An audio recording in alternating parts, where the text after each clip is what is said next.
السلام عليكم ورحمة الله وبركاته. أهلا وسهلا بيكم في تاني فيديو من فيديوهات كورس Node.js. في الفيديو ده إن شاء الله هنتكلم عن الموديولز. الموديولز هي بتمكننا إن احنا نقسم الكود بتاعنا على أكتر من فايل.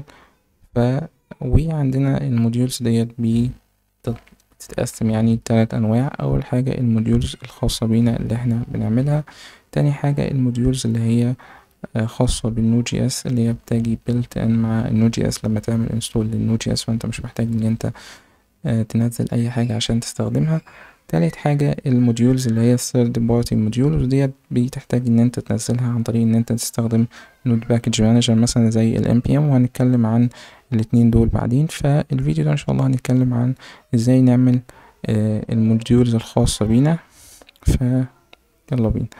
اول حاجة خالص هنعمل ملف مثلا هسميه app.js، وهعمل ملف تاني مثلا هسميه وليكن مثلا math.js. وحابين مثلا ان احنا جوه math.js مثلا نعمل function. تمام، هنسميها مثلا add. تمام، والفانكشن دي بترجع مثلا الحاصل جمع ال two parameters اللي هما ال a وال b. تمام، فانا دلوقتي انا عرفت الفانكشن دي جوه الفايل اللي هو .math.js. ولما عاوز ان انا مثلا اجمع رقمين هقوم هروح يعني استدعي الملف ده واستخدم الفانكشن دي.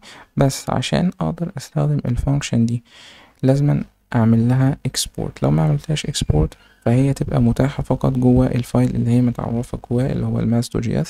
فعشان استخدمها مثلا جوه app.js لازم اعمل لي الفانكشن دي export. فبقول له موديول تمام دوت exports بيساوي object. تمام، وجوه الاوبجكت هنا بحط له الفانكشنز بقى الفاريبلز او ايا كان الحاجات اللي انا عايز ان انا اعمل لها اكسبورت ان هي تكون متاحة في اللي هي في ملفات تانية. فمثلا انا عايز اعمل اكسبورت اللي هي الاد فانكشن. فمثلا انا اعمل اكسبورت للاد. تمام، فانا هنا الاد ديت ده اسم البروبرتي، والاد ديت بتشير للفانكشن اللي هي دي. تمام، وبما ان الاتنين نفس الاسم ففي الجافا سكريبت اقدر ان انا اشيل ده اكتب بس ايات بالشكل ده. تمام، دلوقتي انا عايز استعمل اللي هي الاد فانكشن دي جوه الاب.js فايل. فاول حاجه خالص لازم اعملها ان انا لازم اعمل require للموديول ده. فاعمل require للموديول ده ازاي؟ عن طريق ان انا اقول له require. تمام، بعدين هديله اسم الموديول او الفايل ده اللي هو math.js. بما ان الاتنين في نفس الفولدر فانا بقول له ./math. تمام، ومش لازم حتى ان انا اقول له الاكستنشن اللي هي .gs. بس مهم جدا ان طالما ده موديول خاص بيا انا اللي معرفه ان انا احط ./ تمام، لو ما حطيتش ./ فهو هيفكر ان الماث ده حاجة مثلا اللي هي موديول تابع ليه اللي هو النود جي اس، فمش هيدور في الفولدر اللي هو الحالي اللي انا فيه دوت، وممكن يجيب لي ايرور. فعشان نتفادى ده لازم نكتب ./ بعدين اسم الفايل بتاعنا لو هما طبعا الاتنين في نفس المكان او نفس الفولدر. طيب بعدين هاساين الحاجة اللي راجع. تمام، اللي هي الحاجة اللي راجع من اللي هي بترجعها الريكواير اللي هي طبعا اللي هي الاوبجكت ده. تمام، الريكواير بترجع لي الاوبجكت ده. فانا بأساين الاوبجكت ده لمتغير اسميه وليكن مثلا math بالشكل ده. بعد كده اقدر انادي على اللي هي الاد فانكشن من على الاوبجكت ده عن طريق ان انا اقول له math دوت add، اقول له مثلا 5 و6. تمام، بعدين هطبع ده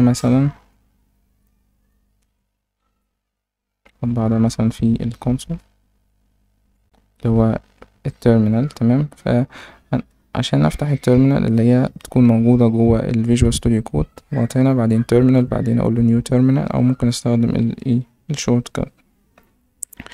بعد كده بقول له نوت. تمام، وهقول له الاب دوت جي اس. وشايفين ال11.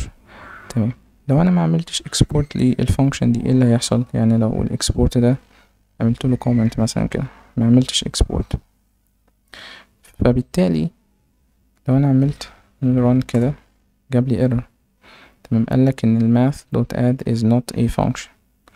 تمام، لو انا ما عملتش export فهو بيرجع لي empty object. يعني حتى لو انا جيت كده اقول له اطبع لي الماث ديت، تمام، وهاجي اران فرجع لي empty object. تمام، فانا دلوقتي بحاول ان انا access function مش موجودة جوه الempty object ده، فجاب لي طبعا جاب لي error. ولو انا عندي متغير، تمام، لو انا عندي متغير فهيجيب لي undefined. يعني مثلا بحاول access مثلا x بالشكل ده، تمام، وهران. تمام، فطبعا هيجيب لي هنا undefined. تمام، نرجع تاني هنشيل الكومنت ده. تمام، و هنرجع اللي هي الاد فانكشن بتاعتي، ونعمل ران تاني زي ما انتم شايفين اشتغلت معانا من دون اي مشكلة. بس كده. الموديولز حاجة مهمة جدا وهنستخدمها كتير في الكورس ده عشان ان احنا نورجنايز الكود بتاعنا بشكل صحيح. فده كان تاني فيديو اللي بيتكلم على ازاي نعمل الموديولز الخاصة بينا، واشوفكم في الفيديو الجاي ان شاء الله.